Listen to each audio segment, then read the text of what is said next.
It's pretty easy to turn on YouTube or Facebook and find a story of overcoming, adapting, overcoming, taking over a struggle. Today we're going to talk to someone who went for a bike ride and ended up paralyzed. It's a very tough story of a successful entrepreneur having everything coming to a crashing halt. And instead of laying there and feeling sorry for himself, he created an amazing platform. Find out more coming up next.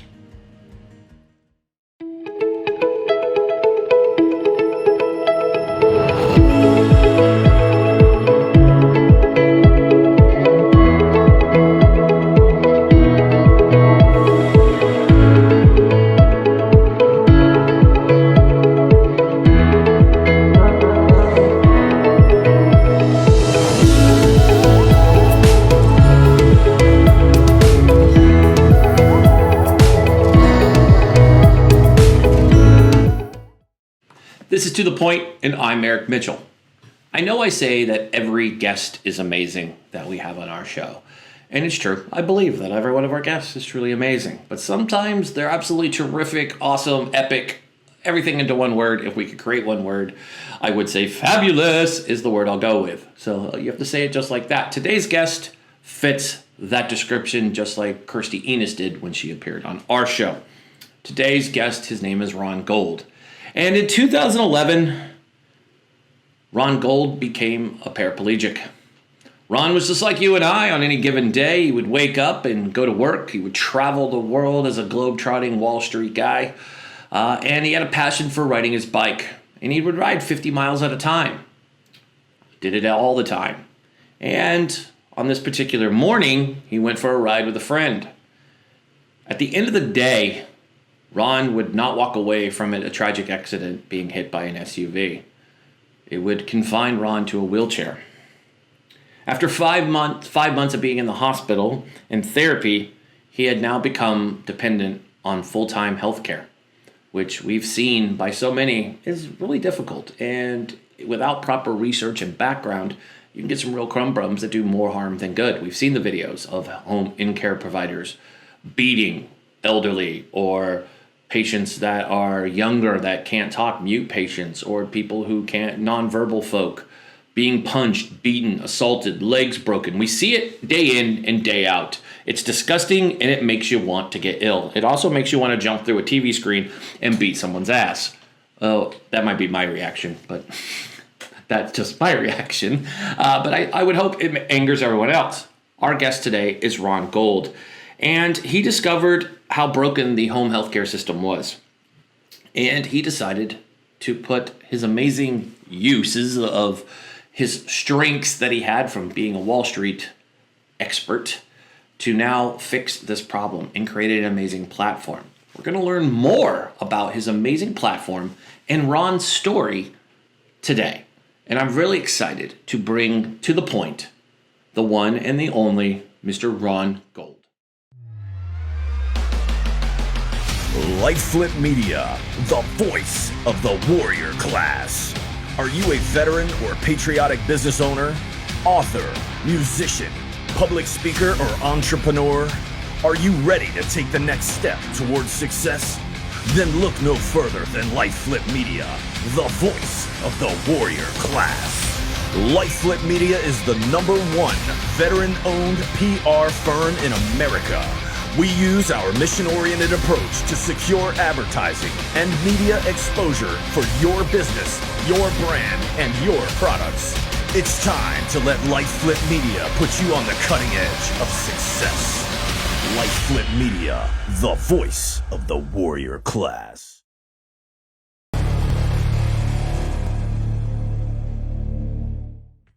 And welcome to the show, Ron. How are you doing today, my friend?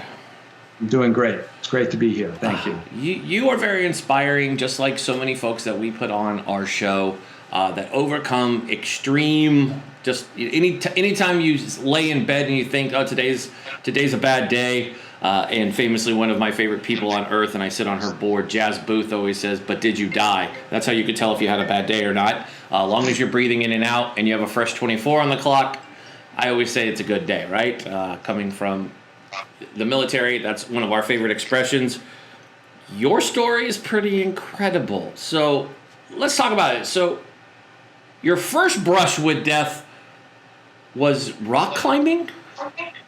Yeah, it was rock climbing. That was quite a while ago. I was leading a route. It was a pretty difficult route. It was 5-8, and I went a little off course, and I reached up and I knocked a rock, and I looked up, and it hit me square in the face, broke my jaw, broke my vertebrae and my ribs, and knocked me out. And I fell, I guess, about 40 feet. One piece of protection didn't hold. Second one did. That is crazy. And then, so let's get to the meat and potatoes. But that didn't stop you. You were like, that's nothing. A mere flesh wound. It feels like we're watching Monty Python here, right? It's a flesh wound. I'm fine. And then let's talk about 2011. If you wouldn't mind sharing some of that story with us, I think it's better if you share it, if you feel comfortable enough to share it with us. Obviously, me reading it will just come across as somebody reading it, and anybody can do that. But I always like to hear it from the actual person who went through it, because you've really overcome a lot of things. Obviously, you survived this fall, 40 feet, which to me sounds horrible. And then this day comes where you're riding a bike at the end of a 50-mile ride. Share that with us. Yeah, I had a really active life. I worked in finance. I worked in Wall Street, and I ran an Asian equity desk. And it was great because I got to travel to Asia. It was very stimulating. But I guess I sort of needed a release. And I was an avid cyclist. I'd go out for 50-mile rides with a group of friends on weekends. And on this day, it was 8+ years ago, I was finishing a ride a few miles from home when all of a sudden an out-of-control SUV comes barreling at me. She hit my buddy Zach first, then me. She crossed the solid yellow line without braking. The last thing I can remember before she hit me was to keep my head up straight so it wouldn't bear the impact of the crash. And somehow, on this beautiful day, she had fallen fast asleep. I was immediately medevac to the hospital. I wasn't expected to survive. In case you're wondering, I did. I had numerous internal injuries, orthopedic injuries. The one thing they couldn't do anything about was my spinal cord injury. They saved my life several times, but I'm now paralyzed. I was in ICU for 2 months, and then I came out and I went for 3 months to rehab. And it's funny, in some ways, rehab was even more difficult than the hospital, because in rehab, the goal is no longer to heal you, but instead, it's to try to teach you how to live your life as a paraplegic. And that is a really bitter pill to take. I remember most nights in rehab, I'd cry myself to sleep, hoping and praying that I'd wake up and it was all a bad dream. But it wasn't. So after 5 months in total, I came home. And my life as I knew it was gone. It's just incredible. Sorry, I'm caught off guard with your amazing story. Just kind of thinking of that as a parent and doing all that you did, and it all comes to an end. I mean, just being able to do all the things. I mean, I've worked around athletes, and losing the ability, becoming a paraplegic it's crazy, because you lose all, and it happens in a heartbeat. I mean. Yeah, that's what it is. All of a sudden, and how old were you? Yeah, I can always ask men how old they were when something happened. Women, you can't. But men, I can always 51. You were what? 51. 51. Wow. So you spent 51 years of your life using every extremity, and wow. So I was in great shape. My buddy Zach said to me, bicycling saved our life, but it also almost killed us, right? Because it works both ways. It kept me fit. But one of the good things that came out of it is you developed a system, because something that you noticed was how broken the home healthcare system was. So you created Lean On We. So how did you, what exactly is Lean On We? And, how did you develop it and come up with a name and all these? And it's amazing. I've been checking it out. I'm blown away by it. But, I mean, where did you come up with the idea? what exactly is it? How did you develop it, and where did you come up with the name? Sure. So afterwards, I had a complete loss of independence, and it was really difficult to sort of move on and try to rebuild my life. And, I was the guy who was on a plane every other week. And here I am. Now I need home care every day to help me start the day. Think of a parent or a grandparent who needs home care. That's what I needed. And I realized that there are sort of two main avenues you can go when you need home care. You can either use a home care agency, which is easier to do and they administer everything, but it's much more expensive. And the caregiver is lucky if he or she earns half of whatever you pay. The other option is that sort of word of mouth. Your neighbor's uncle used somebody. That has the advantage of being less expensive, and the caregiver keeps whatever you pay, but it has a disadvantage. You have no way to vet them or worry about backup. And we figured, my wife and I figured, if we could somehow come up with a system that gives you the best of both of these worlds, then that would really be a great option for people to have. And that's what we did. We created an online marketplace. So for somebody who needs home care, we connect them to a highly recommended caregiver. And how we do that is we meet and vet and reference and shoot a video and fingerprint each caregiver. And we've done somewhere around 1,500 caregivers, probably more. And now when you come to us and say, I live in a certain location, I have 2 cats, I need someone who's good with a Hoyer lift and can drive me, we'll shortlist some people, and you choose the person you want, you interview the person you want, and you hire the person you want. Nice. I mean, that sounds like an awesome system, and it sounds like you're making a difference, which I think is very key to what we have. I mean, I've heard about this. Honestly, again, because I realm in the veteran realm, I've heard Tom Hanks and Elizabeth Dole talk about this for our veterans dealing with home care when they come home, and wives aren't prepared for having their fully doted soldier, Marine, airman, coastie to come home. And now you're living a whole different life. It's, and getting good home care providers besides just your significant other taking care of you. I've heard of the struggle. So this is amazing that you've come up with this. So let's talk about private healthcare providers or healthcare givers. Is that a word? Givers? Healthcare givers. We're making up words as we go along today. How can hiring a private healthcare giver actually create a win-win situation for all? After all the nightmares that we hear in the media, even some that you've shared, I mean, how is that a win-win for all of us? Okay, well, if you think of the problems, for the care recipient, the problem is it's very expensive and you have constant churn of different caregivers coming in. And if you think of the caregiver, their problem is they're not earning a living wage. They are paid really poorly. And our system addresses both of those problems.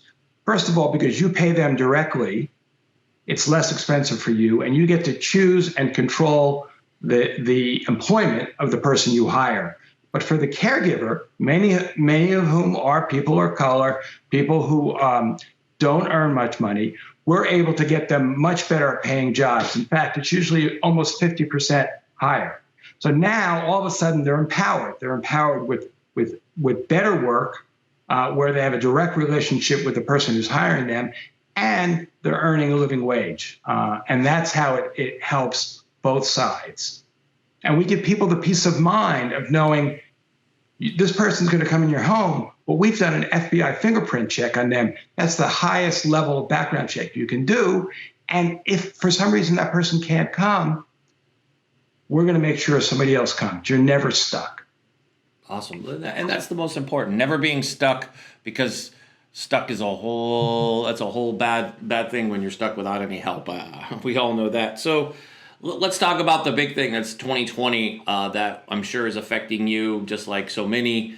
COVID-19. How are you managing in the days of COVID-19? Obviously being, paraplegic is not a good place to be. The COVID-19 is striking anywhere and everywhere.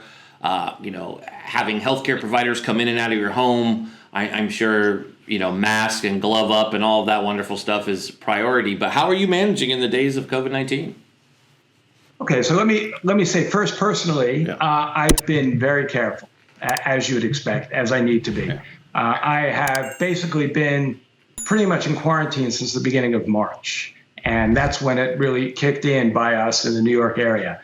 And all our purchasing is curbside or mail order or delivery, whatever it is. And I wear a mask when I'm outside or when I'm interacting with anybody else. And I'm doing all the right protocols, the strictest protocols that you need to do. In terms of work, in terms of Lean On We, I say there's a short term where we were the epicenter in New York and everybody felt it. And both the caregiver and the care recipient, they were both apprehensive about having too much exposure. And one way you're able to minimize that is by having live-in care. That way, the care recipient knows that the caregiver is not going in and about, is not taking mass transit, is staying there. And by the same token, the caregiver doesn't have to worry about who else is in the home because they know that they're being static. I'd say longer term, there are two big implications. One is the vast majority of Americans wanted to age at home before this. Now, that's just been exaggerated, right? I mean, who, if they have a choice, is really going to want to go into a communal setting? They're going to want to be at home. And what's happened is the telehealth genie is now out of the bottle.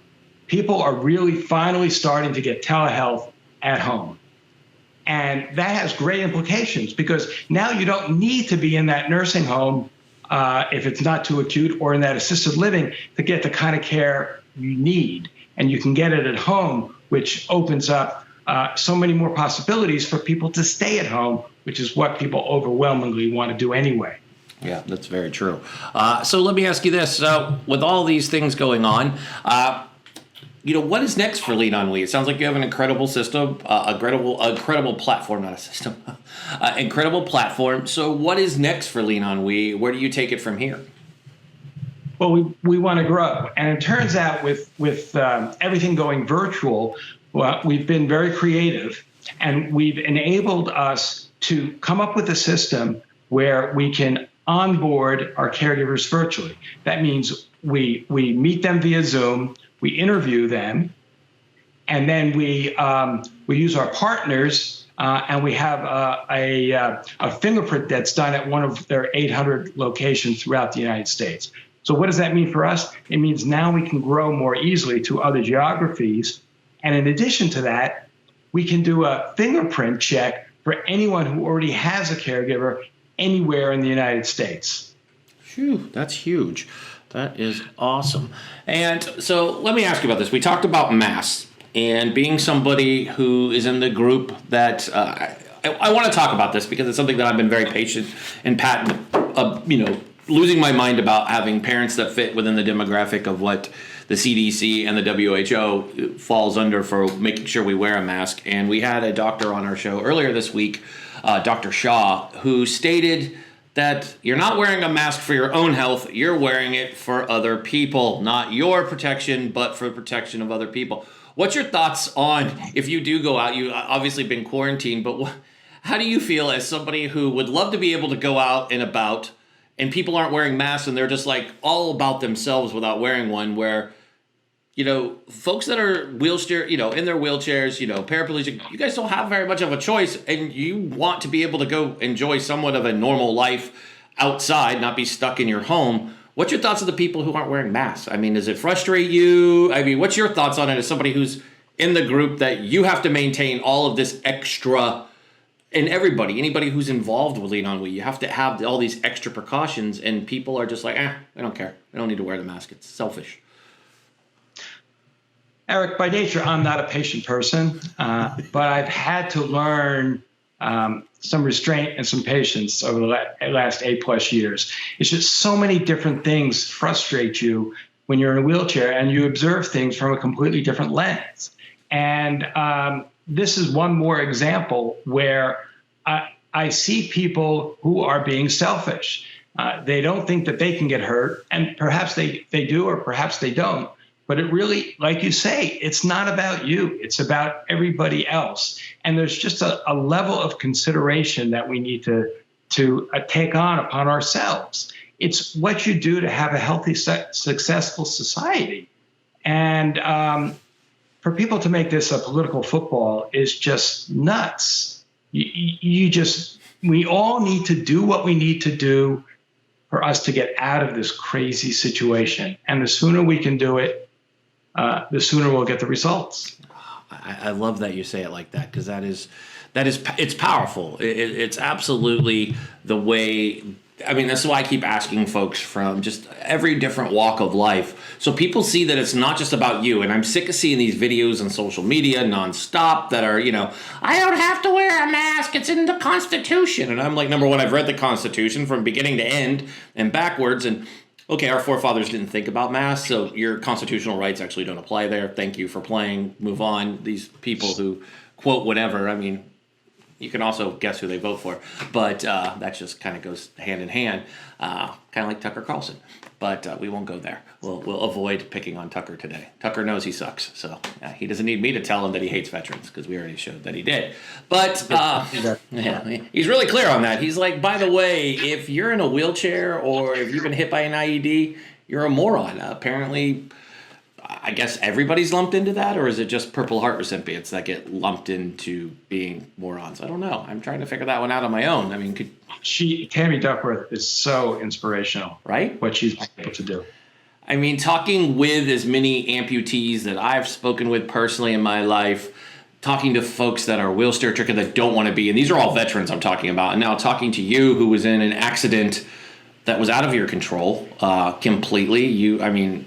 It's not like you woke up and were like, hey, today I want to lose the ability to do what I did yesterday, or the ability to see if I could fall off another rock face and fall 45 feet, which, by the way, is crazy. I thought you were going to tell me you swam with sharks, too. But never done that. Okay. I have done that, but I swam with a nurse shark, but I don't think anybody's scared of a nurse shark. Right. I did that in Mexico. Held that poor fish that just looked like it hated me. It was like, oh, God, yeah, I'm not going to attack you, man. Just, okay, take your picture. Take your picture, say you held a shark. Like, that's how the shark felt. I was like, yeah, but my wife makes it. So before you go, let's talk about what's next for Lean On We. I mean, where are you headed, and where do you see that going as you move forward and all of that? I know it sounds similar to the question I asked before, but it's not. Trust me, it's different. Well, let me speak about it more personally. Then, not a day goes by that I don't think about my accident. I don't know how somebody can fall asleep in the middle of the day. Some people say to me, Ron, this had to have happened for a reason. I don't subscribe to that.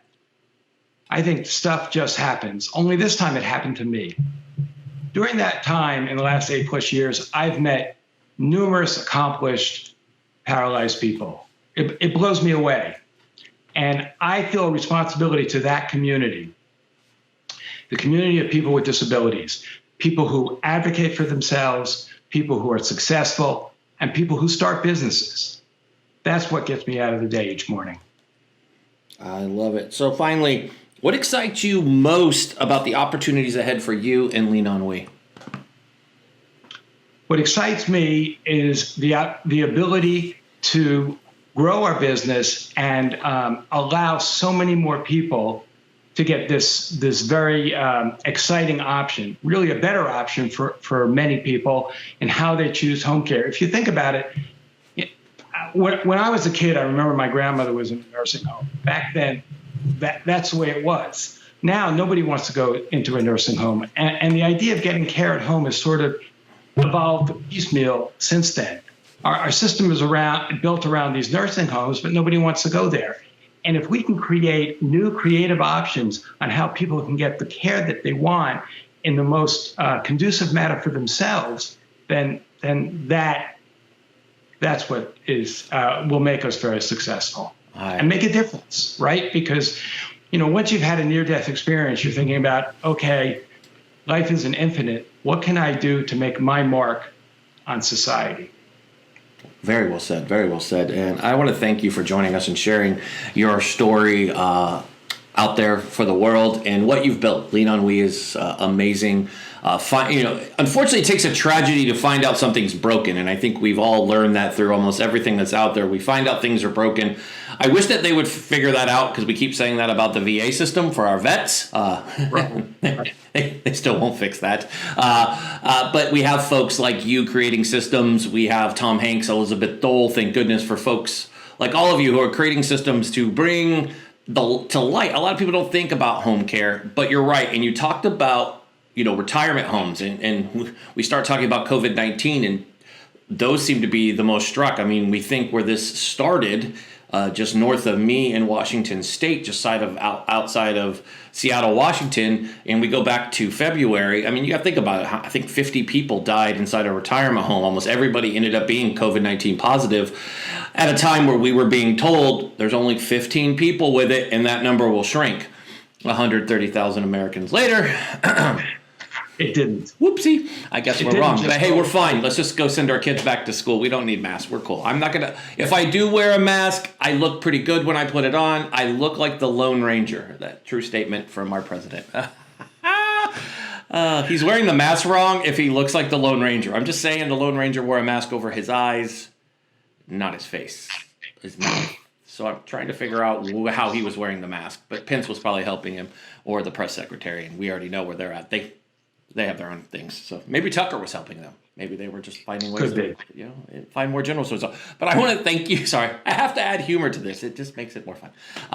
But I want to thank you so much, Ron, for joining us today. It's been great. Obviously, folks, if you want to learn more about Lean On We, you could go to their website, which is www. Obviously, I don't know why we still have to say www. I know. But I wonder about that too. it's www, or just leanonwe.com. And obviously you could follow. We're going to have all these links in here. So obviously, as I tell them to you, go check them out. But you can check Ron out on his Facebook. On Twitter, he is the, depending if you're an Ohio State fan, the Ronnie G, or the Ronnie G, depending on what you want to go with. And you can find him on LinkedIn. But for all your information, you want to learn more about Lean On We, please go check out their website, leanonwe.com. And Ron, again, thank you for coming on. Love to have you back on soon to talk about just everything. You're an amazing man, my friend. And I want to talk more about your adventures. You're going on a globe-trotting Wall Street career, to have it all suddenly stop. I'd love to kind of deep dive further into what that was like from your day-to-day to, all of a sudden, hard stop, complete stop on all of that. It's got to be amazing, traveling every other week. I'm with you, and I'm complaining about not traveling during COVID. So I should probably check myself. But thank you so much for joining us, and we'll talk to you real soon.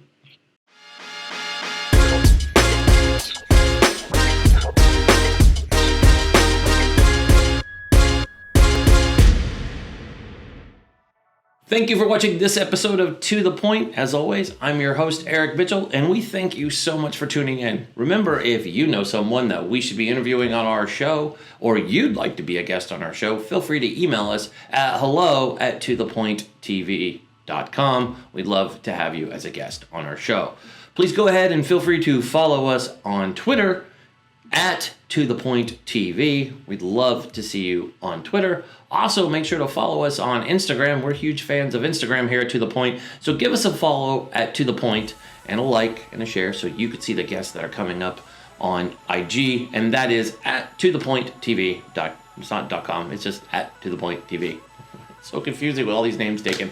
And also, if you're watching this on YouTube, you know what we're going to get ready to go. But before you do that, if you're a fan of Facebook and you spend a lot of time on there, go give our Facebook page a like and a follow and share it with your friends. And keep in mind, if you can't get to your YouTube, you can always watch us live at 9 a.m. Pacific, 12 p.m. Eastern weekdays. We appreciate to see you there. And as always, my favorite peeps, you're here on the YouTube, and we love you here on YouTube. So make sure that you drop in and you can see every episode and never miss an episode, right? Because if you smash that subscribe button, give it a like, and flick that bell, you flick that bell, you get notified before everyone else when we drop the latest episode or subscription. And as a reminder, all of our segments and shows go live weekdays at 9 a.m. Pacific, 12 p.m. Eastern. So you will be the first to catch them, and you don't want to miss them. Go check out our library. They are broken down by hashtags, so you will never miss an episode. On behalf of our entire team here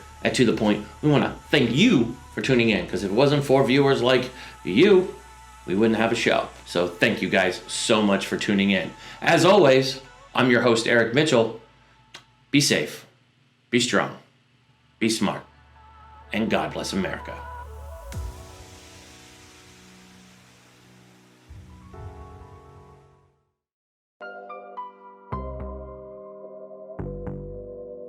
Let's get to the point.